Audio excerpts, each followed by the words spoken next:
Assalamualaikum warahmatullahi wabarakatuh. Hai kelas. Ya, kita masuk ke pertemuan ke-10. Untuk kelas 10 kita masih akan bahas tentang ikatan kimia. Namun kita mau sebelum lanjut ke ikatan yang lain, kita mau belajar tentang simbol Lewis dulu. Nah, ini kayaknya kita agak skip ya. Harusnya yang pertama, tapi nggak apa-apa, masih bisa kita kejar karena sebelumnya juga kita masih bahas tentang ikatan ion ya.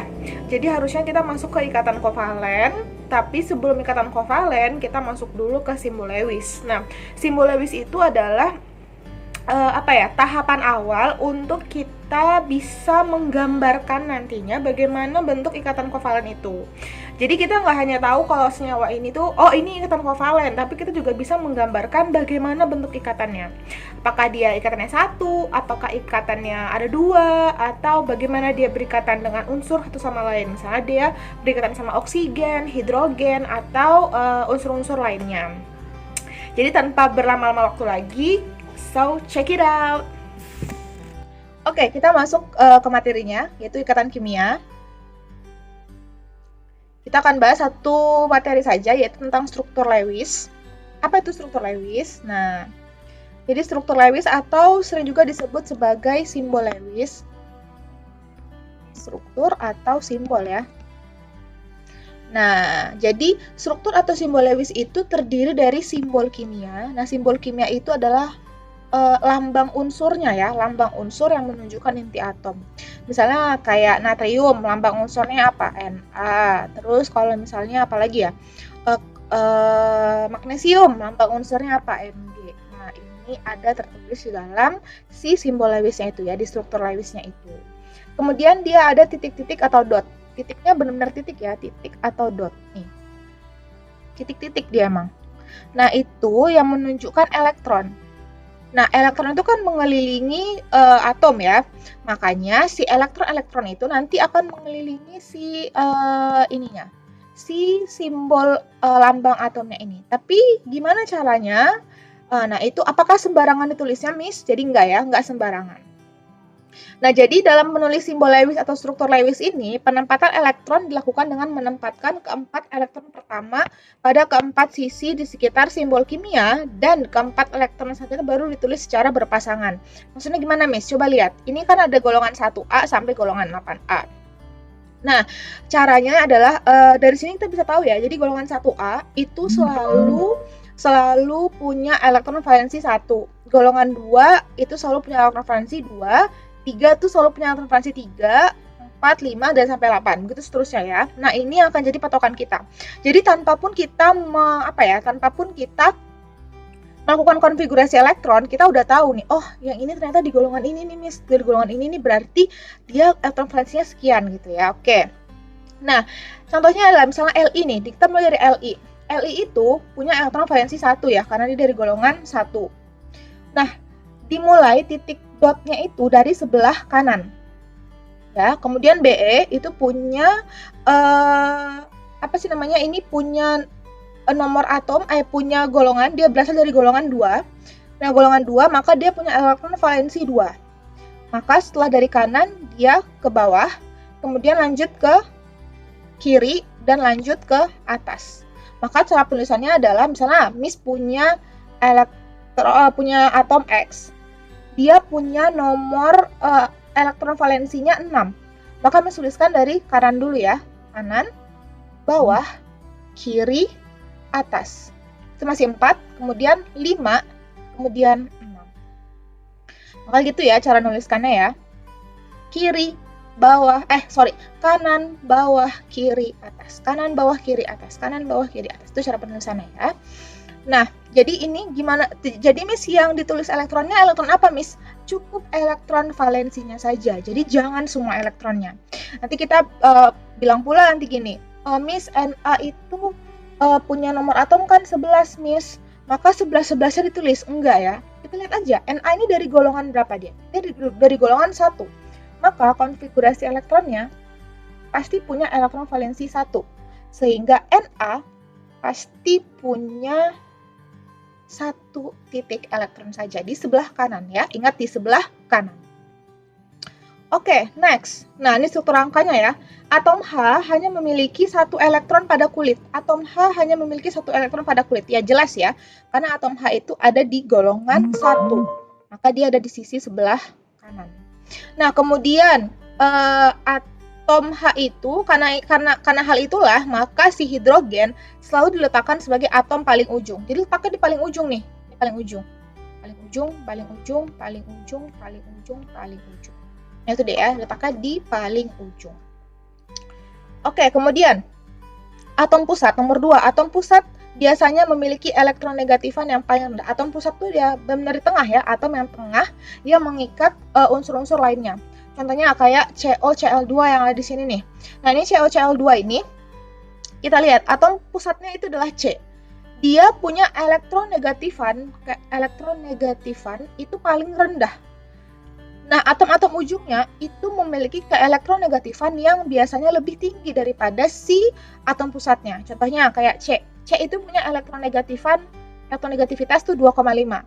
Sedangkan atom-atom ujungnya itu punya elektronegativitas yang paling tinggi, yang lebih tinggi daripada si atom pusat. Cl punya elektronegativitas 3. O bahkan 3,5. Jadi gitu ya, cara ngebuat atom pusatnya adalah lihatlah elektron negatif yang lebih tinggi nantinya. Oke, selanjutnya. Nah, molekul dan ion poliatomik biasanya memiliki struktur yang kompak dan simetris. Oke, poliatomik itu adalah unsur yang memiliki susunan senyawanya itu memiliki lebih dari 3 atom. Contohnya kayak ini nih. Dia punya F, O, S. Nah, dan dia poliatomik itu. Nah, itu dia ya. Nah, maka poliatomik ini biasanya memiliki struktur yang simetris, yang kompak, yang simetris. Maksudnya gimana, Miss? Maksudnya itu dia tertarik, maksudnya adil ya, adil sama rata. Misalnya atas bawah pasti ada, kiri kanan pasti ada. Jadi gitu ya, yang disebut sebagai simetris itu seperti itu. Maka bentuknya adalah seperti ini. Coba kita lihat, ini kan yang atom utamanya si S nih. Dia terikat sama O, ada atas bawah, ya kan? Adil, simetris. O-nya ada di atas bawah, dan F ada di kanan kiri. Nah, itu dia ya. Jadi dia adil, terikat sama rata ikatannya. Nah, itu yang disebut sebagai kompak dan simetris. Nah, ini metode penulisan struktur Lewis. Ini ada 5 tahapan. Ini kalian bisa tentukan sendiri ya, bisa baca sendiri. Yang pertama katanya kita harus tahu dulu total elektron valensi. Kemudian gunakan aturan penulisan struktur rangka. Penulisan struktur rangka tadi ya, yang tadi Miss jelaskan, yang ada berapa tadi ya? Ada 4 struktur rangkanya. Nah, ini yang akan jadi patokan kita. Kemudian tambahkan pasangan elektron bebasnya. Kita tambahkan nanti pasangan elektron bebasnya. Nah, jadi pasangan elektron bebas itu adalah elektron yang tidak berikatan, yang bebas dia ya. Namanya juga bebas tanpa ikatan ya. Yang keempat, elektron yang tersisa dituliskan sebagai pasangan elektron bebas. Nah, ini elektron tersisa ya. Berarti elektron yang tidak berikatan tadi yang Miss bilang.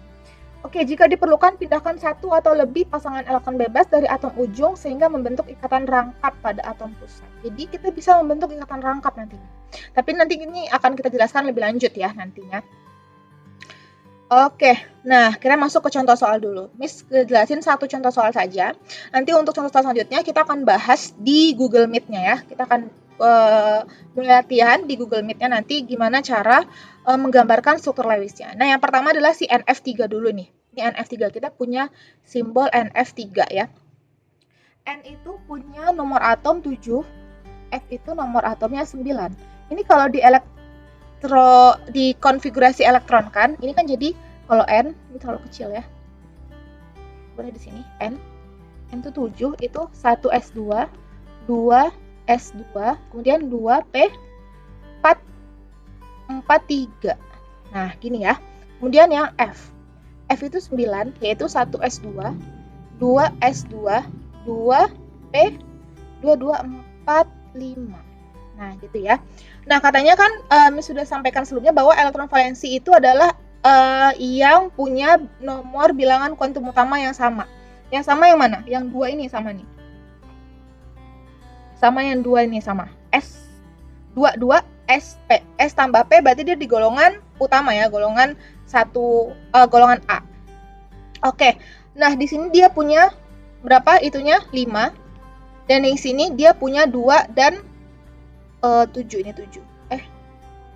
1s2, 2s2, 4, 6, 10, 2p5.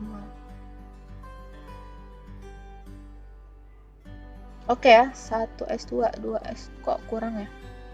Coba ini yang P udah benar, yang F 1s2, 2s2, 2p, 2, 7. Ya, benar. Nah, maka si N itu punya elektron valensi 5, sedangkan si F punya elektron valensi 7. Karena ini ya, yang punya bilangan kuantum utama mirip. Yang sama, bukan mirip lagi, yang sama, yaitu si S dan si P. Jadi kalau dijumlahin jadinya 7. Nah, kalau cara simpelnya adalah, lihat saja tabel periodik, si N itu ada di golongan berapa? Si N itu pasti ada di golongan 5A, atau golongan 5. Maka sudah pasti elektron valensinya itu adalah 5. Sedangkan si F itu dari golongan 7, 7A. Maka sudah pasti elektron valensinya adalah 7, gitu ya. Nah, kemudian kita totalkan jumlah elektron valensinya. Kita totalkan, itu jadi 26. Ya, karena si N-nya itu 1, ada 5. Si F-nya itu ada 3. 3 dikali 7, maka 21. 21 tambah 5 itu adalah 26. Kemudian, gitu ya, untuk anion poliatomik tambahkan jumlah elektron valensi dengan muatan negatif. Jadi kalau ada anion yang negatif itu ditambahkan ya, ditambah 1. Oke, untuk kation maka harus dikurangi 1.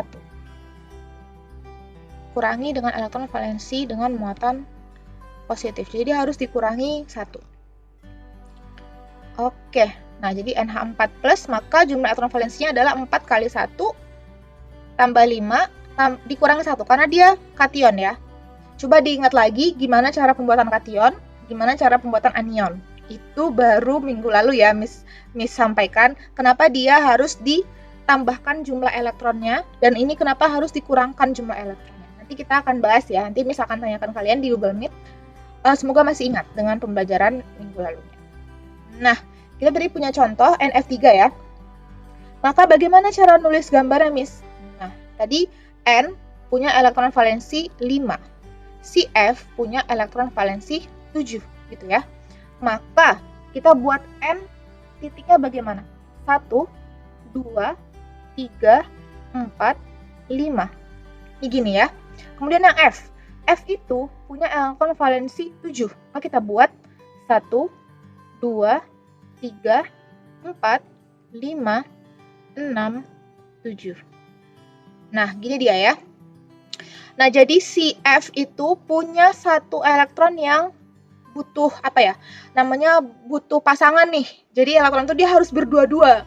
Coba lihat. Si F dia punya satu elektron nih yang harus dipasangkan. Si N dia punya 3. 1, 2, 3. Ya enggak? Dia punya elektron yang sendiri 3. Dia punya anak jomblo 3. Ini punya anak jomblo 1. Maka gimana? Maka harusnya dia butuh anak jomblo 3 di sini. Dia butuh pasangan. Maka dia butuh pasangan 1 kan di sini 1, 2, 3. Gitu ya logikanya. Maka itulah yang nanti akan diperoleh dari si F. Gimana Miss maksudnya Miss? Maksudnya adalah si N tadi, kan tadi N gini ya. Nah, dia akan berikatan dengan F3 untuk si N-nya ini, kan tadi ini punya 3 ya, yang jomblo. Gitu kan? Nah, ini yang akan masuk ke sini. Nah, maka dia butuh 3F. Maka dari ini, kita langsung buat gambarnya seperti ini. Jadi, titik 2 ini, jadi titik 2 elektron itu nantinya baru boleh dibuat satu garis. Jadi, kalau misalnya dia cuma 1, dia nggak bisa dibuat satu garis yang sama. Nah, karena dia punya 2 titik, maka dibuat garis. Sehingga bentuknya nanti akan seperti ini. Maka, si N yang jomblo ini tidak akan jomblo lagi, karena udah ada temennya ya. Nah, sehingga nanti kita tuliskan dia seperti ini. Oke, pasangan elektron bebasnya adalah pasangan elektron yang tidak terikat. Di sini yang tidak punya ikatan yang mana? Yang ini ya, yang maksudnya yang tidak memiliki ikatan satu sama lain. Maka ini yang pasangan elektron bebas. dia hanya punya si F doang, sedangkan yang N hanya punya si N doang. Gitu ya. Nah, ini maka dituliskan ya. Kan tadi si F itu punya 7 ya. Maka sisanya yaitu 6 lagi, itu kita tuliskan seperti ini. Oke, kemudian N juga punya 2 elektron yang tersisa. Jadi gitu ya. Oke, nah itu untuk contoh soal bagaimana cara menuliskan struktur Lewis. Nanti jika ada yang mau tanyakan, misalkan buka Google Meet, nanti kita akan bahas di situ. Misalkan buat contoh yang lebih banyak lagi, bisa tanyakan juga di situ mana bagian yang nggak mengerti nantinya. So, semangat belajarnya. Terima kasih. Assalamualaikum warahmatullahi wabarakatuh.